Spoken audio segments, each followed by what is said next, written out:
Volatility and whiplash on Wall Street amid deepening economic uncertainty and growing global anxiety. Yeah, U.S. markets opened deep in the red once again following Donald Trump's escalating trade war, but they have been fluctuating wildly for the past several hours. Here's a look at where things stand right now. The Dow down about 700 points or so. We actually saw it briefly in the green, up about 800 points at one point today. That was because of an unfounded rumor, but now obviously solidly in the red. And it's been red arrows all day for European stocks as well after Asian markets closed down sharply earlier. But the president is showing no signs of retreating, urging Americans not to be, quote, weak or stupid and panic.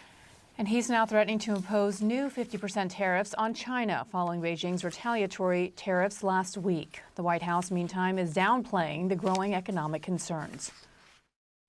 The market will find a bottom. It will be soon. And from there, we're going to have a bullish boom. There doesn't have to be a recession. Who knows how the market is going to react in a day, in a week. You need to reset the power of the United States of America and reset it against all our allies and our enemies alike. It's a strategy to create a golden age in America for the American worker. That's his strategy. A strategy with no details. All these advisors seem to be talking past each other. Look at his face. Richard his head buried in his hands, literally. And it's only Monday.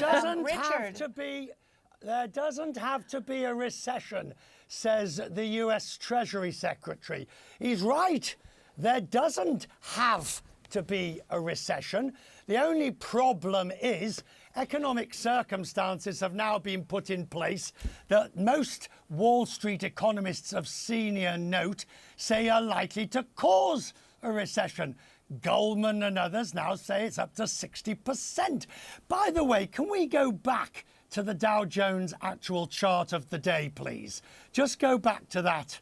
That moment. Now, you see that green spike? That is where there was a rumor that the administration was going to pause by 90 days the tariffs. Well, it was just a rumor, and the market found it was a rumor and then promptly turned in the absolute opposite direction. But now let's forget rumors. Now we have a fact. Donald Trump says he's going to increase by 50% the tariffs on China tomorrow because they've had the temerity to retaliate with the 34% tit for tat that they did. So you want a trade war? This is what it looks like. And you remember Scott Bessent's words, there doesn't have to be a recession. By the way, all the rest, Howard Lutnick's comments, the economic advisors' comments, Navarro's comments, that's all just hyperbole. That's all just basically, it's going to be great, it's going to be marvelous, it's going to be fantastic, it's going to be wonderful, it's going to boom, But this is the reality. And at some point, ladies and gentlemen, at some point, there is so much disruption that the market simply can't take it. And jobs go, investment stops, the recession happens. Let's not forget, Richard, that this is an administration that inherited a rather robust economy where we were seeing inflation continue to go down, though not fast enough. We got a strong jobs report. Obviously, that is backward looking. But to have administration officials, specifically Stephen Miller, go out on the airwaves this weekend and justify these tariffs as a need for a global reset because this administration inherited a recession or near depression is outright fabrication. No, it's lies. Simple. Let's just call it what it is. It's lies. It's not true. The economy that Joe Biden handed over to Donald Trump was in fine fettle. Interest rates were coming down, not as fast as they'd like. Unemployment was low. Growth was medium to strong, trend growth. The market was at record highs. It's quite simple. These are facts you cannot ignore. These policies. And it's not just, by the way, the policy of this tariff trade, which is by far the worst. The immigration policy has now given cause for concern about inflation because workers won't be available. Companies are putting off decisions because they simply don't know the circumstance under which they will make. Now, is Donald Trump right in his policy prescription. Let's just, for the purpose of just my answer, let's assume it's a leap of faith. You have to say it is a leap of faith that he is right vis-a-vis all the conventional wisdom that says this is going to be bad for the growth. Now, if I tell you don't drive with blinkers on or don't drive with something over your eyes, you'd probably say it's not a good idea. But somebody says try it, you take your choice. A leap of faith based on one man's convictions, right? Which he's held for decades. But hang on. He held these convictions back in the 1980s. The global schemes and the global trading environment is very different to today than it was then. And it's not the policy that's wrong. You can even Ngozi at the WTO says that the US has legitimate concerns. It's the manufacture of the execution that's the difficulty. And the deeper this goes, the harder it's going to be to repair the damage. Simple as that. No doubt. Richard Quest, thank you so much. Thank you, Richard. And just take a taste of what these White House and cabinet officials said on the Sunday shows and today, trying to defend what Trump is trying to do and trying to explain what he's trying to do. I've seen some deals that are great, and President Trump is going to decide if they're great enough. Listen, we've got 50 countries that are burning the phone lines into the White House up, and probably the president's cell phone as well. There is no postponing. They are definitely going to stay in place for days and weeks. So when you say to me, Ed, what do we want from them? We want fairness. I mean, at the end of the day, the overriding theme is just trust Trump. Yes, though I will say we are starting to see a little bit of a division even among Trump officials. Obviously, there's nobody that speaks for the Trump administration that is going to outright criticize the president's overall strategy here. But I think in addition to the officials that are saying, look, you got to just trust that he knows what he's doing. We have to give this time. This is ultimately going to end up in a good place in the medium to long term.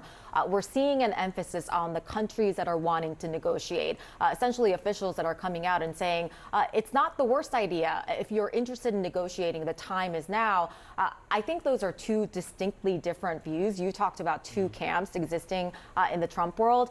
There's the idea that what Trump is doing right now is going to eventually course correct on its own. And then there's a separate idea that these negotiations need to happen in order for that to happen. I'm not sure exactly where President Trump falls right now. I don't think that most people know, and that's obviously the key thing. And I think it's also why we should be watching Netanyahu's visit to the White House really closely. Does he come out of there having effectively negotiated and gotten himself a better deal? Yeah, because that's the thing. It's not just two camps existing in Trump world.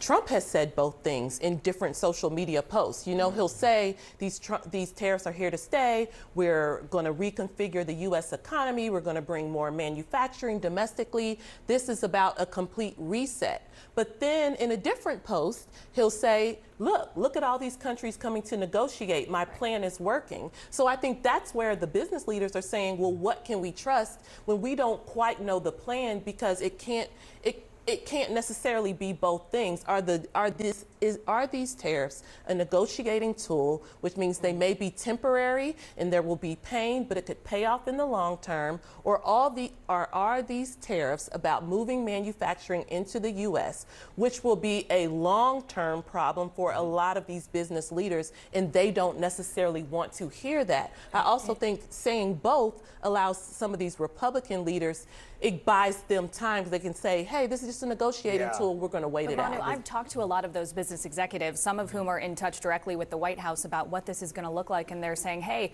we would rather pay or pass on to consumers $20 million in tariffs than spend $5 billion to build a new factory in a country with whom we don't know what relations are going to look like in the next administration or under the next party's leadership. And they are very frustrated because during Trump's first term, where he was primarily targeting China, a lot of them moved their factories to Vietnam. And they're saying, hey, wait a second, we did this for you in 2019, and now Vietnam's getting hit with the 46% tariff. What are we supposed to do? We're just going to ride this out. And, meantime, there's the optics of all this, right? Trump is always concerned about how he's viewed in the media and the like. And the message that they wanted to send, this was a decision by Trump and his team, is to tell folks about his golf game this weekend. How was the golf tournament? Very good, because I won. It's good to win. You heard I won, right? you here I won? Just to back it up. You were there. I won. And then on Saturday, as these tariffs were going out, they decided, the White House put out a statement saying that the president won his second round matchup of the Senior Club Championship today in Jupiter, Florida, and advances to the championship round tomorrow. You know, sometimes presidents, if they're in the middle of economic turmoil, maybe they would go to a factory or something or try to make their case publicly. Trump he's doing what he's doing. You know, that does go hand in hand with a strategy. If there was a coherent strategy we all understood, that would fit with it. Having the president be completely unbothered, not going on TV to calm the markets, saying, no, the markets are going to figure out what I'm doing sooner or later. It's everything else that you were just talking about. He is going golfing while we are figuring out if this is worth investing in, if we're willing to plan for 4 years ahead or not. I don't think that is necessarily a bad look for what he's trying to do. The lack of clarity is on what he's trying to do.